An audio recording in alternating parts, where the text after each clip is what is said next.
Okay, so in that as an electrical engineer again some of the students are going for doing their own business. Okay, आणि एक लगेच काय होतं की after completion of your diploma, तुमचा diploma झाल्यानंतर 1 वर्षाचं जर तुम्ही इलेक्ट्रिकल कॉन्ट्रॅक्टरकडे एक्सपिरियन्स घेतलेला असेल किंवा कोर इलेक्ट्रिकल सेक्टरमधला एक्सपिरियन्स असेल तर तुम्हाला इलेक्ट्रिकल सुपरवायझर आणि इलेक्ट्रिकलचं कॉन्ट्रॅक्टरचं लायसनला अप्लाय करता येतं and you will get the licence for this one. And with that licence you can do the electrification of the buildings and roads. तुम्ही गव्हर्नमेंटचे किंवा प्रायव्हेट बिल्डिंगचे इलेक्ट्रिफिकेशनचे कॉन्ट्रॅक्ट्स घेऊ शकतात. मग ती प्रोसेस कशी असतं ते आपण 6th चॅप्टरमध्ये डिस्कस करणार आहे. मग त्याच्यामध्ये काय काय असतात गोष्टी. So estimation means what is meant by costing, what are the different types of estimates, what are the different types of contracts, then what is meant by tender, what is meant by quotation, what is the basic difference between the quotation and tender, and if I want I will my tender gets selected, okay, then how to execute that work, what is meant by planning, organizing, completion of the work, then billing, all these things that we are going to discuss in this chapter. So the first point that we are going to discuss is estimation. What is meant by estimation? So basically when I have to carry out certain work, जर माझ्याकडे एखादा project आलेला असेल आणि त्या project मध्ये मला 2 ते 3 घरांचं एक घर आहे त्याच्यामध्ये 3 रूम्स आहेत, त्या 3 रूमचं इलेक्ट्रिफिकेशन करायचं आहे. तर काय काय गोष्टी येणार आहेत त्यामध्ये.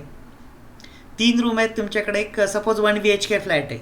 1 BHK फ्लॅटचं तुम्हाला इलेक्ट्रिफिकेशनचा कॉन्ट्रॅक्ट मिळालेला आहे.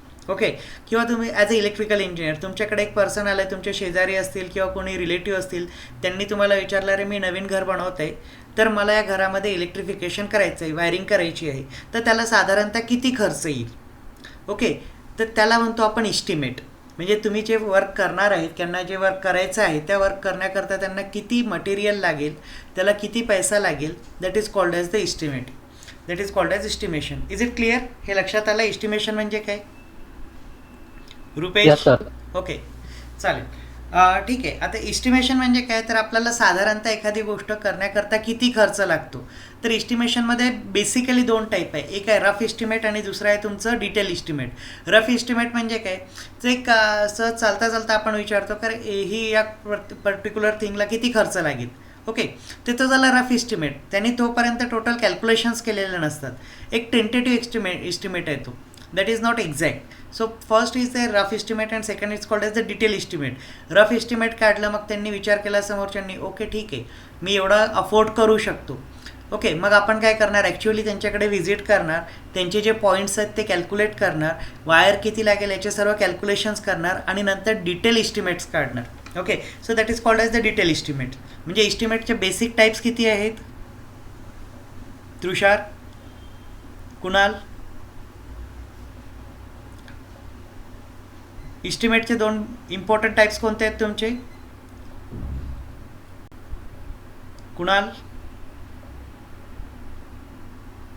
So it is called as the rough estimate और second one is called as the detail. रफला ॲप्रॉक्सिमेट इस्टिमेट पण म्हणतात, म्हणजे एक ॲप्रॉक्सिमेट व्हॅल्यू सांगतो मी, that is not same. Okay, so एक ॲप्रॉक्सिमेट व्हॅल्यू असेल तर. So what is estimation? When we carried out any work it is necessary to know the number of various material required and its cost and labor involved for the completion of work satisfactory. Okay, जेव्हा आपल्याला कुठलं एखादं काम करायचं असतं तेव्हा ते काम करण्याकरता मटेरियल काय लागेल, कुठलं मटेरियल लागणार आहे, त्यानंतर त्याला किती खर्च लागेल. ओके, आणि ते काम कंप्लीट करण्याकरता लेबर्स वगैरे काय लागणार आहेत ते सर्वांचं आपण एक कॅल्क्युलेशन करतो, त्याला म्हणतात estimation. The method of computing all the required engineering material and the expenditure is likely to be incurred in carrying out a given work before the actual execution of the work is called as estimation. So this is the dictionary definition of the estimation. What is estimation? It is a method. With that method we are going to compute, we are going to calculate all the required engineering material and expenditure. म्हणजे material काय लागणार आहे आणि खर्च किती लागणार आहे ते वर्क कॅरीड आउट करण्याकरता in carrying out the given work before the actual execution of the work. Hence, the estimation includes calculation of quantity involved and the quality aspects of the material. याच्यामध्ये दोन्ही येतात, तुमची quantity पण येणार आहे. Okay, म्हणजे मटेरियलची क्वांटिटी किती लागणार आणि कुठल्या क्वालिटीचं मटेरियल तुम्हाला घ्यायचं आहे ते दोन्ही याचे तुमच्या इस्टिमेट्समध्ये इम्पॉर्टंट आहे. Say if I want to purchase 1 lamp, मला एक LED लॅम्प परचेस करायचं आहे, मी एक LED लॅम्प परचेस करण्याकरता मार्केटमध्ये गेलो आहे आणि ते शॉपकीपर आहेत, त्यांना सांगितलं sir I want to purchase one LED lamp, will you please give me LED lamp. मग तिथं ते आधी बोलतील की तुमची रिक्वायरमेंट काय, किती वॅटचा पाहिजे. ओके, मग वॅट आहे ना 0.5 वॅटपासनं तर 100 वॅटपर्यंत पण LED लॅम्प मार्केटमध्ये अवेलेबल आहेत विथ डिफरंट पर्पज. म्हणजे 100 watt lamps can be use for outdoor application.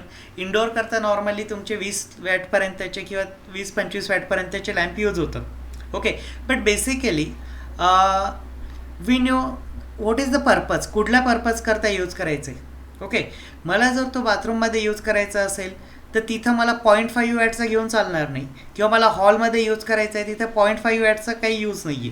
So I need to go for at least 12 watt or 18 watt lamp over there. So once I have calculated the say intensity.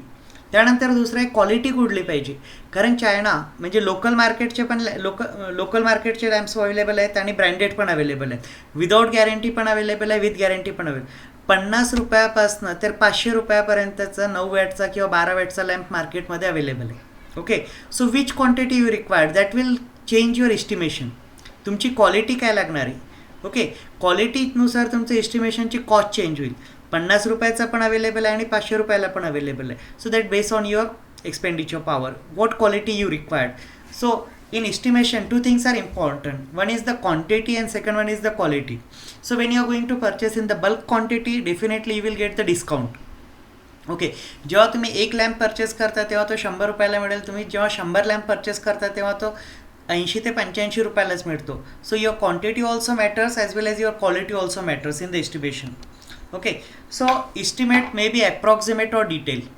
So estimate दोन टाईपचे आहेत, त्याला rough estimate आणि final estimates म्हणतात, किंवा approximate estimate किंवा detail estimates बोलतात.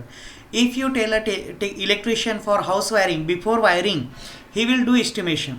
तुम्ही एखाद्या इलेक्ट्रिशियनला विचारलं आहे की माझ्या घरामध्ये मला वायरिंग करायची आहे, त्याच्या आधी तो एस्टिमेशन करतो that what are the materials are required and how much quantities of the material required is called as the electrical estimation. मग इलेक्ट्रिकल एस्टिमेशनमध्ये काय आहे की तुम्हाला घराची वायरिंग करायची असेल किंवा एखाद्या इंडस्ट्रीची वायरिंग करायची असेल किंवा एखाद्या कमर्शियल कॉम्प्लेक्स असेल त्यामध्ये इल्युमिनेशन किंवा इलेक्ट्रिफिकेशन करायचं असेल तर तिथं तुम्हाला काय मटेरियल लागेल आणि किती क्वांटिटीमध्ये मटेरियल लागणार आहे, that is called as the electrical estimation. In a detail estimate, apart from the cost of work inclusive of labor, it must includes an allowances for the charges like overhead charge, stock incidental charges, contingency, supervision charge, inspection charge, transportation charge and miscellaneous charges. आता approximate estimate जे असतं ना त्यामध्ये आपण cost of material आणि लेबरच जोडतो, पण जेव्हा डिटेल एस्टिमेट जातो त्यामध्ये तुमचे आहे ना प्रॉफिट मार्जिन पण येतात, त्याच्या means other charges are also there. Overhead charges असतील तुमचे, म्हणजे ते काम करण्याकरता तुम्हाला जी देखरेख करायची आहे, इन्स्पेक्शन असतील, सुपरविजन, ते सगळे चार्जेस त्याच्यामध्ये तुम्हाला इन्क्लूड करायचे आहे. ट्रान्सपोर्टेशन पण असेल. If you want to brought some material from outside then the shipment charges may be there. Okay, and some other miscellaneous charges. Now purpose of estimation. What is the purpose of estimate? Estimate for a work or project is necessary mainly for the following purpose. First one is means what happened, it ascertain the necessary amount of money required by the owner to complete the purpose. जर इस्टिमेटच नसेल केलेलं तर त्या ओनरकडे किती पैसा आहे ते त्याला लक्षात येणार नाही. If I want to do the estimation, माझ्याकडे सपोज आहेत 15,000 रुपये आणि मला 2 रूममध्ये इलेक्ट्रिफिकेशन करायचं आहे. Okay, so I don't know, me estimation काढलं नाही आणि त्यांना सांगितलं आहे की तुम्ही वायरिंग करून द्या 2 रूमची, आणि त्यांनी जर 20,000 लावलेत, so definitely at that time there may be a clashes between the client and the say owner. Okay, तुमचा जो हे असेल क्लायंट असेल आणि जो सप्लायर असेल किंवा जो पर्सन असेल that who is going to perform, so there are certain clashes. So it is better कुठली गोष्ट स्टार्ट करण्याच्या आधी आपल्याकडे मोनेट फायनान्शियल रिसोर्सेस किती अवेलेबल आहेत ते चेक करायचं. So this estimation can do that. It ascertain the necessary amount of money required by the owner to complete the propose work or propose project. म्हणजे तो माणूस आहे जो मालक असेल त्याला किती खर्च लागणार आहे हे आपण त्याला आधीच आयडिया देतो, एक रफ आयडिया देतो. ओके, सपोज 2 रूमचं तुम्हाला हे करण्याकरता 17,000 रुपयाचा खर्च येऊ शकतो, प्लस मायनस 10%. म्हणजे तो काय 15,000 पण जाऊ शकतो, 19,000 पण जाऊ शकतो. आपण त्याला आधीच एक ॲप्रॉक्सिमेट व्हॅल्यू देतो की साधारणतः 17,000च्या जवळपास खर्च येईल, मागे पुढे होऊ शकतो 1-2 हजार. मग त्याच्यामुळे तो तेवढ्या पैशांची तरतूद करून ठेवतो. Okay, to fix up the budget, basically what is the purpose? To fix up the budget and complete details of the required material for carrying out the complete work or project prior to its execution. By fixing the budget, we will come to know how much money it will cost for the work. Okay, बजेटमुळे काय तुम्हाला लक्षात येईल की तुम्हाला किती पैसा लागणार आहे ती वर्क कंप्लीट करण्याकरता ते तो लक्षात येईल. Ascertain the quantities of the material required, how much quantity, in what quantity the material is going required to program their complete timely procurement. हे खूप इम्पॉर्टंट आहे, टाईमली प्रोक्युअरमेंट. ओके, म्हणजे वेळेवर मिळालं पाहिजे. अदरवाईज माझं काम चालू झालेलं आहे आणि मटेरियलच नाही आहे तर लेबर तसेच येऊन बसतील आणि तुम्हाला लेबर चार्ज पे करावं लागेल. Calculate the number of workers that are employed to complete the work. Okay, मग ते काम कंप्लीट करण्याकरता किती लोकांची गरज आहे, 2 माणसं लागत आहेत, 4 माणसं लागत आहेत, ते तुम्ही आधी डिसाईड करू शकता. Within the schedule time of the completion, within the schedule time of completion म्हणजे त्या पर्टिक्युलर टाईममध्ये. जर शेड्यूल टाईम तुमचा 1 मंथ असेल तर एका महिन्यामध्ये ते काम कंप्लीट करण्याकरता किती वर्करची गरज आहे. To exercise control over the quality of the material. So here quality is also important factor. So quality of material required depending on the work to be executed. Okay, to fix up the cost of various material, tools, paints, equipments to carry out the work, including other costs like cost of labor, supervision, inspection, transportation, stock, incidental contingencies and all these things. So we have to consider all these things also. मग electrification करताना तुम्हाला tools पण लागतात. You require drill machines, you require drill bits, you require certain screw drivers, you require trowel plugs. So this materials, tools असतील, material असतील, त्याच्यानंतर equipments असतील, that or you need to consider in that call. Assess the requirement of the tools and equipment required to complete the task according to the program. मग तुमच्याकडे जे साहित्य लागणार आहे इलेक्ट्रिफिकेशन करण्याकरता ते अवेलेबल आहे का, that you need to check. Okay, you need to assess the requirement of the tools and equipments. तुमच्याकडे लागणार आहे ते टूल्स किंवा इक्विपमेंट जे काही लागत आहेत ते वर्क एक्झिक्यूट करण्याकरता is they are available in the sufficient quantity, that you need to check. To find out the most economical procedure for execution of the work and project. Okay, and for this purpose what you are going, for this thing we are going to use CPM and PERT. Okay, हे तुमच्या curriculum मध्ये नाही आहे सध्या, but when you are going to working in the industry. Okay, have you heard the name of CPM and PERT? तुम्ही नाव ऐकलेलं आहे CPM. CPM stands for your critical path methods and PERT stand for your program evaluation and review techniques. Okay, so these are the mathematical methods. These are the mathematical methods which are used to find out the lowest possible time for completion of the particular task. Okay, so that is going to be used over here, these techniques. Fix up the completion period from volume of works involved in the estimate. तुम्हाला किती वेळ लागणार आहे ते fix up करावं लागेल. How much time is required to complete that work. Okay, then draw the construction schedule and program. तुमचा programme कसा असेल, शेड्यूल कसा असेल, डे 1ला काय करणार, डे 2ला काय करणार, डे 3ला काय असेल, at what time of day what you are going to do. So you need to just make a schedule, because if schedule is not there then it is quite difficult for you to complete the task on time. Okay, तुम्हाला proper एक time management करावं लागेल, time table बनावं लागेल, schedule बनावं लागेल, and you need to follow that schedule. Then only you are able to complete the task on time. Okay, if it is the domestic project residential असेल तर त्यामध्ये एवढा प्रॉब्लेम येत नाही. पण हे जर गव्हर्नमेंटचे आणि कमर्शियल प्रोडक्ट असतील, प्रोजेक्ट्स असतील, तर त्यामध्ये if you are going to be delay then they will impose you the penalty. Per day penalty असतं. तुम्ही जर डिले केलं ना वर्कमध्ये तर ती पर डे पेनल्टी तुम्हाला पे करावं लागतं. So definitely your profit margin will reduces. So this you need to make a schedule, you need to follow the schedule. Justify the investment from benefit cost ratio. जी काही तुम्ही investment केलेली आहे ते benefit cost रेशिओने तुम्हाला justify करायची आहे की मी एवढं हे केलेलं आहे, माझं प्रॉफिट पण त्याच्यामध्ये एवढं असायला पाहिजे. Because whatever the work you are going to do you to earn money. Okay, तुम्ही एज्युकेशन घेत आहे, तुम्ही जॉब करणार आहे, तुम्ही कॉन्ट्रॅक्टर झाला आहे, तुम्ही बिझनेस करणार, at that time whatever the work you are going to do that is only for earning the money. And that's why you need to find out the ratio of your profit. तुम्हाला profit किती असायला पाहिजे, किती benefit व्हायला पाहिजे त्याच्यामधनं, ते तुम्ही आधीच हे करायला पाहिजे. Invite tenders and prepare bill for the payment. मग त्याकरता इट माइट बी पॉसिबल तुम्ही मटेरियल एक प्रोजेक्ट घेतला आहे पण तुमच्याकडे सर्व गोष्टी अवेलेबल नाही आहे. यू आर अ कॉन्ट्रॅक्टर, तुम्हाला एक बराच मोठा प्रोजेक्ट मिळालेला आहे, एखाद्या अपार्टमेंटचा प्रोजेक्ट मिळालेला आहे ज्याच्यामध्ये जवळपास 70 ते 80 घरं आहेत आणि तुम्हाला त्याचं सर्व इलेक्ट्रिफिकेशन करायचं आहे. मग त्याकरता तुम्हाला काही मटेरियल लागणार आहे. You required material such as lamps, LED lamps लागतील त्यामध्ये, त्याच्यानंतर फॅन्स असू शकतात किंवा आणखी काही मटेरियल असेल. मग त्याकरता तुम्ही टेंडर्स किंवा कोटेशन बोलवू शकता सप्लायरकडनं. कारण सिटीमध्ये तुमच्या एरियामध्ये जवळपास 5 ते 6 सप्लायर आहे, इलेक्ट्रिकल वेंडर्स आहेत, आणि त्यांनी ते मटेरियल तुम्हाला सेंड करणार आहे. तुम्ही क्वांटिटी दिली त्यांना, so they will give you the rate. Okay, so the quotation or the tenders, quotation is use for small work and tenders are use for large work. Okay, ज्याच्यामध्ये आपण काय करतो, आपण क्वांटिटी आणि स्पेसिफिकेशन देतो मटेरियलचे, आणि जे सप्लायर आहेत त्यांच्याकडनं ते आपल्याला रेट कोट करून देतात त्यामध्ये, की आम्ही तुम्हाला हे मटेरियल या कॉस्टमध्ये अवेलेबल करून देऊ. Okay, so that is the tender or quotation. But quotation is use for small work. Okay, काही हजारांपर्यंत लाखामध्ये वर्क असेल तर कोटेशन असतात, आणि if it is many lakhs or say it is high amount, then you can go for the tenders. Okay, basically tenders are invited by government, institution, organizations or private organizations and public sector organizations also. Okay, semi government असेल, private असेल, या तिघही पण मोठं काम जर असेल तर tender बोलवतात. तुम्ही पेपरमध्ये नोटीस बघू शकतात, टेंडरच्या नोटीस असतात. I will show you the notice at the end. Okay, then estimates for existing property is required for valuation. Okay, this is not a role of our electrical engineer. आपल्याला याची गरज नाही आहे. To keep estimates in a systematic way for future reference.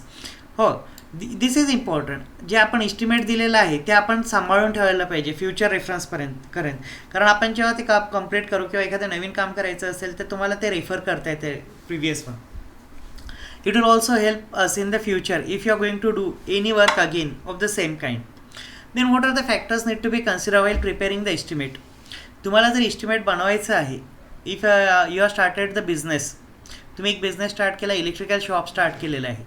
Okay, त्यामध्ये तुम्ही electrical material sell out करताय and you need to prepare the estimate. Then what are the things that need to be consider. So the first, full specification of the material is to be provided. तुम्हाला जर estimate करायचं असेल तर त्यामध्ये जे material आहे त्याचं पूर्ण स्पेसिफिकेशन प्रोव्हाइड करावं लागेल. So full specification means what, say I want to purchase one motor, I want to purchase a 3 HP motor. 3 HP motor मला परचेस करायची आहे, तर त्या 3 HP मोटरच्या नेम प्लेटवर जे जे काही असतं ते सर्व मला तिथे मेन्शन करायचं आहे. 3 HP Motors, what is the voltage rating, whether it is a single phase or 3 phase. कारण सिंगल फेजमध्ये पण बरेचदा 3 HP, mostly it is 3 phase. मग 3 HP मोटर आहे तुमची, 3 फेज सप्लाय आहे, किती व्होल्टेज आहे, what is the RPM, what is the power factor, then what is the resistance of winding, which type of winding, what type of connections, which type of starter is required, everything should be mentioned over there. Specification पूर्ण असायला पाहिजे. Voltage, current, rotation, speed, RPM, all these things should be mentioned. So as to have the control over the quality of the material required. जर तुम्ही specification complete केलेलं असेल तरच तुम्हाला मटेरियलची क्वालिटी चेक करता येईल. ओके, तुमचं कंट्रोल राहील त्याच्यावर. Because when you are going to supply the material, at that time if certain factors are not going to be considered over there, then there is a problem.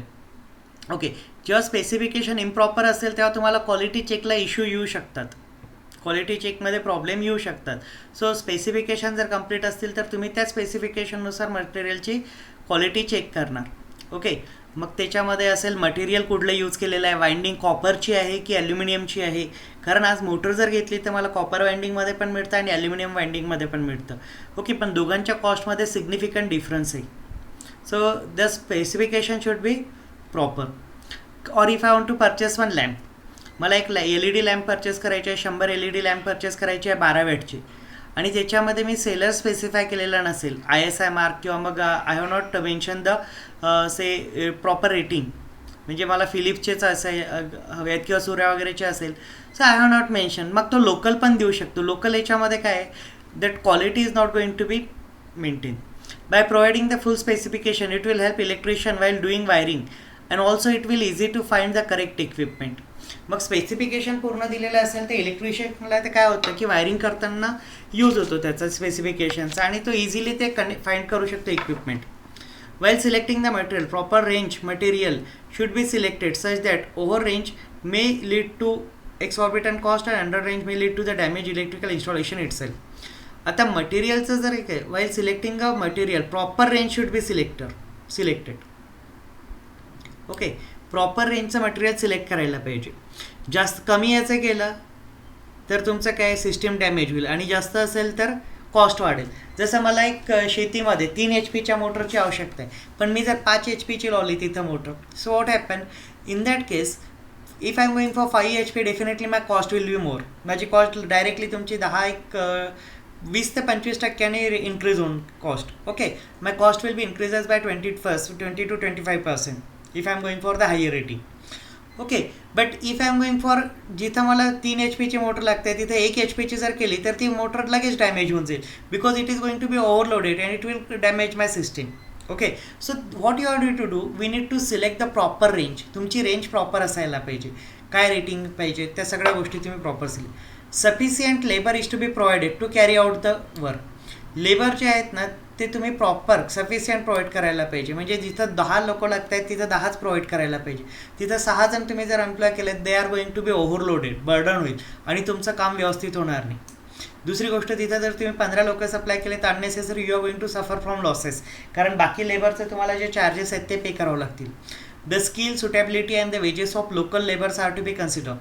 Locally जे labours available आहेत त्यांच्या skill काय आहेत, ते available, त्यांचे timing suitability आहेत की नाही, वेजेस काय आहेत त्यांचे. Wages are going to change from region to region. Okay, जसं आपण खेड्यामध्ये गेलो तर तिथे इलेक्ट्रिकलचे जे वर्कआउट करतात ते कमी पैसे घेतात, ते काय 70-80 रुपये किंवा 100 रुपये घेतात. तेच जर तुम्ही बॉम्बे किंवा पुण्याला गेलेत तिथं 200 रुपयेपर्यंत तो चार्ज येऊ शकतो. So that wages are going to be change from local locality जशी असेल तसे तुमचे वेजेस चेंज होतात. That charges are going to be vary. Okay, then the most economical procedure for execution of work is to be adopted with the wide knowledge of different system available. आणि तुमच्याकरता सर्वात चांगली कुठली procedure असेल ते तुम्हाला adopt करायची आहे. पण त्याकरता तुम्हाला डिफरंट सिस्टीम कुठल्या अवेलेबल आहेत, काय आहेत ते स्टडी करावं लागेल. And with that you have to find out the most economical procedure. And for that purpose we need to take the help of CPM, PERT analysis and all these things. There are so many things available in the market. Once you are going to start your work, so as the time passes you will come to know about these things. Then what are the qualities of the good estimator? एक estimator आहे तर त्याच्या qualities काय असायला पाहिजे.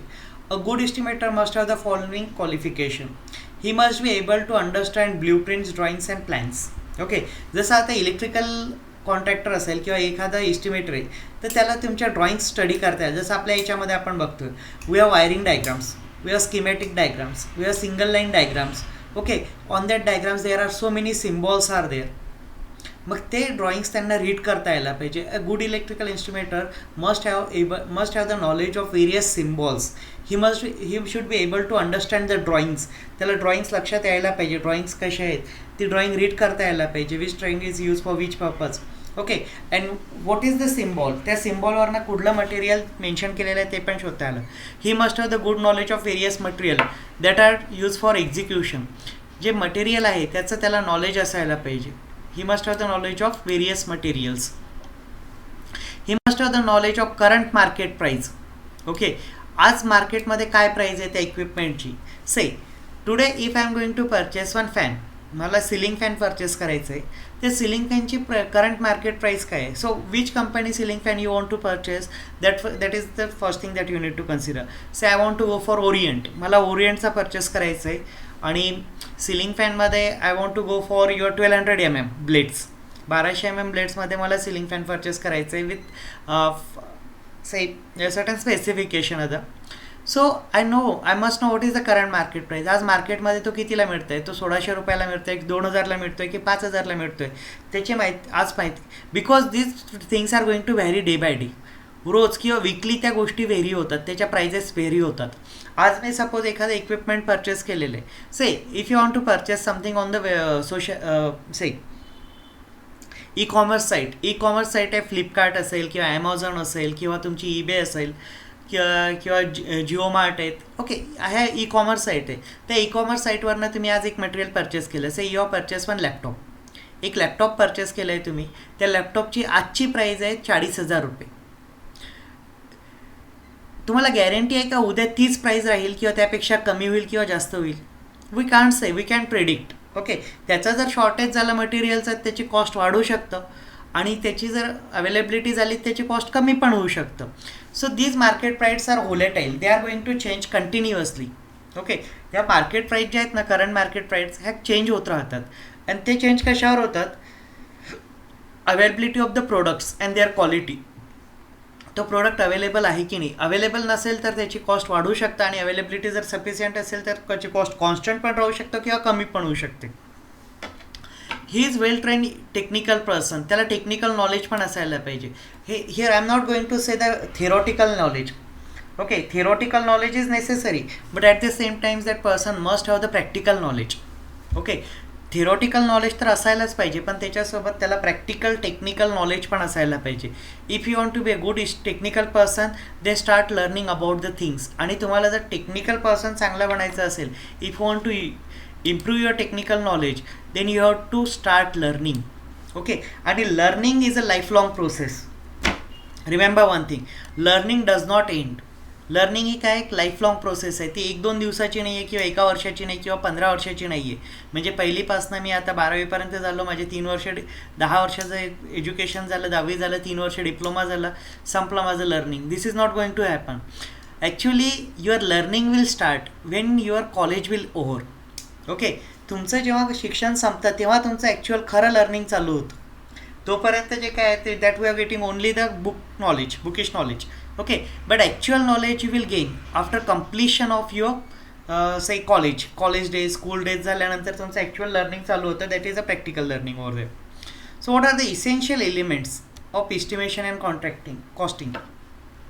So before any electrical project is initiated, कुठलाही electrical project initiate करायच्या आधी the knowledge of material required for that project and the estimate and cost involve is essential while preparing the design details and the list of material required for the project. Okay, कुठल्याही गोष्टीचा project मला कुठलाही electrical project start करण्याच्या आधी काय पाहिजे मला, की कुठलं मटेरियल यूज होणार आहे त्याचं नॉलेज असायला पाहिजे.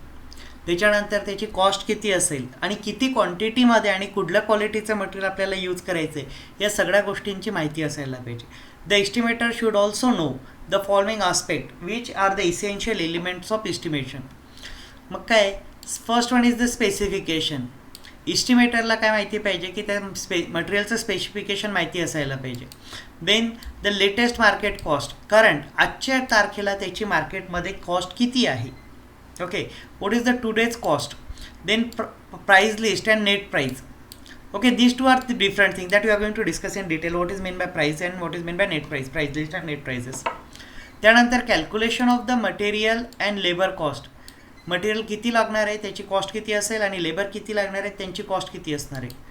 नॉलेज ऑफ परचेस सिस्टीम, मग परचेस करायचं आहे त्याच्या सिस्टीमचं नॉलेज पाहिजे. म्हणजे परचेस करायचं आहे तर कशा प्रकारे करतो आपण, means you are going to call the quotation or you are going to invite the tenders.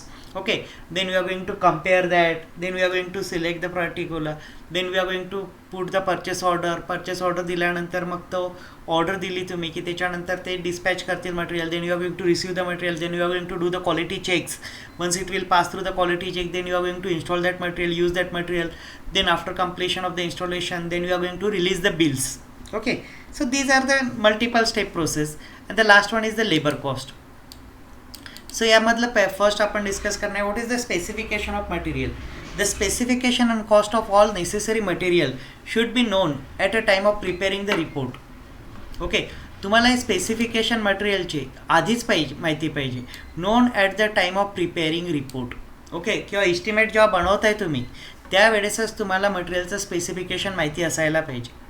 तुम्ही काम केल्यानंतर मटेरियलचं स्पेसिफिकेशन काढून त्याला काहीच अर्थ नाही आहे. ओके, म्हणजे तुम्ही आहे ना काय केलं आहे आता की पूर्ण वायरिंग वगैरे केलेली आहे शेतामध्ये आणि नंतर डिसाईड करायचं आपल्याला किती HP मोटर यूज करायची आहे, त्याला काहीच अर्थ राहणार नाही. कारण तुम्ही जी वायरिंग केलेली आहे ती जर 3 HP करता असेल आणि तुम्ही 10 HP मोटर यूज केली त्याच्यामध्ये तर त्या आधीचं जे यूज केलेलं आहे इन्स्टॉलेशन झालेलं आहे that is of no use. Okay, so you should be know in detail at the beginning only what is the specification of the material. It will be very difficult to purchase the material from the market without the knowledge of specification. जर मला त्याचं specification माहिती नसेल तर मी material मार्केटमधनं purchase करू शकत नाही. Simple example, मी जर मार्केटमध्ये गेलो आणि त्यांना सांगितलं की मला एक लॅम्प द्या, LED lamp. So at that time it is very confusing for you as well as that shopkeeper also.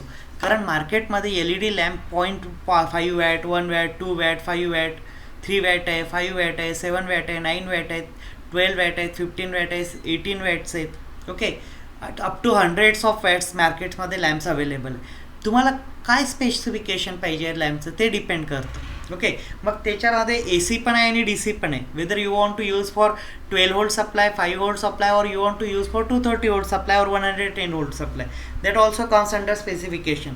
Means तुम्हाला सप्लाय व्होल्टेज किती लागणार आहे त्याच्याकरता ते पण स्पेसिफिकेशन. ल्युमिनस इंटेन्सिटी किती लागणार आहे that is also important over here. Okay, so these things are necessary. If you have the knowledge of this, that then only it is. जसं आता मला शेतामध्ये इरिगेशन करायचं आहे, माझ्याकडे 10 एकर शेती आहे आणि त्या 10 एकर शेती करता मला जे माझ्या शेतामध्ये विहीर आहे त्यांनी पाणी सप्लाय करायचं आहे.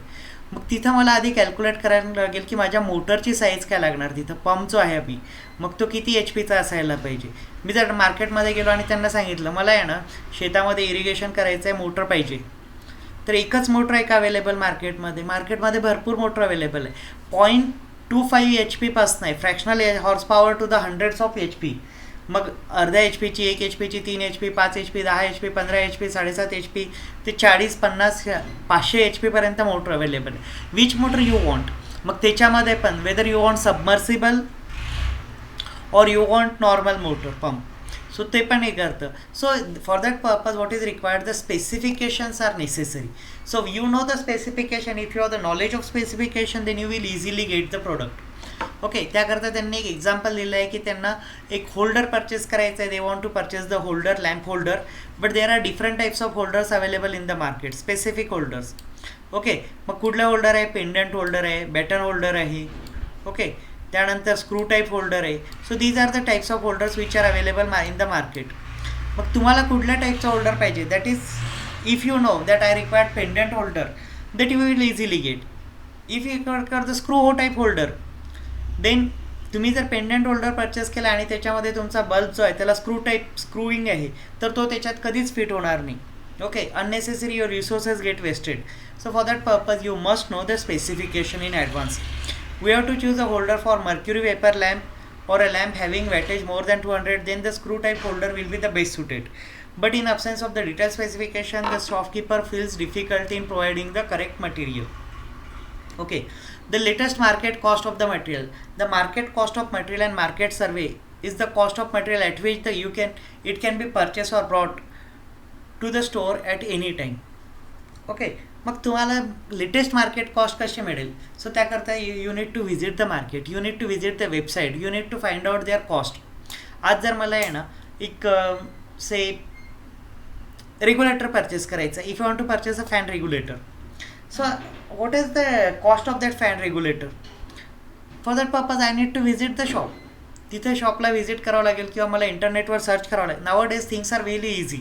आजकाल आहे ना खूप स्वस्त म्हणजे सोपी झालेलं आहे. जुन्या काळामध्ये तुम्ही जोपर्यंत दुकानावर जात नव्हते तोपर्यंत तुम्हाला मार्केटचे कॉस्ट, मटेरियल कॉस्ट मिळत नव्हती. आज तुम्ही गुगल सर्च करू शकता. You can go on the Amazon, Flipkart, okay, or AliExpress. There are n number of websites available, e commerce website. From that you can easily get the cost. Okay, so we need to visit, we need to do the market survey, then only we come to know the cost of the market. And what is that cost? So the cost at which I can purchase the material from the shop at any time. कुठल्याही टाईमला, मग मी सकाळी जाऊ, संध्याकाळी जाऊ, संडेला गेले असेल, 2 दिवसांनी गेलो तरी कुठल्या कॉस्टमध्ये ते मटेरियल मला अवेलेबल आहे, ती cost is the latest market cost. Okay, but that will be vary.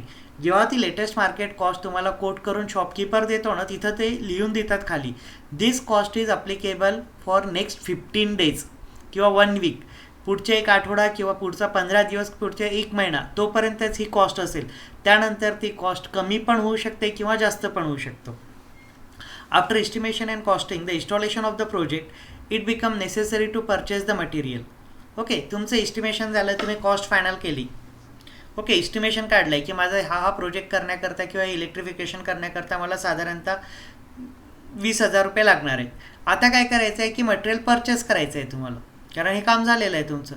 Market survey is to be conducted for estimating cost of enlisted material so that the shopkeeper could not deceive us by overcharging the cost of material. Okay, आता तुम्ही estimation केलं, costing काढलेली आहे. मग आता असं चालेल का की मी कुठल्याही दुकानात गेलो आणि त्यांना सांगितलं हे मटेरियल द्या मला, तसं होणार नाही. त्याआधी तुम्हाला काय करावं लागेल, मार्केट सर्वे करावं लागेल. What is meant bye market survey? What is meant by market survey over here?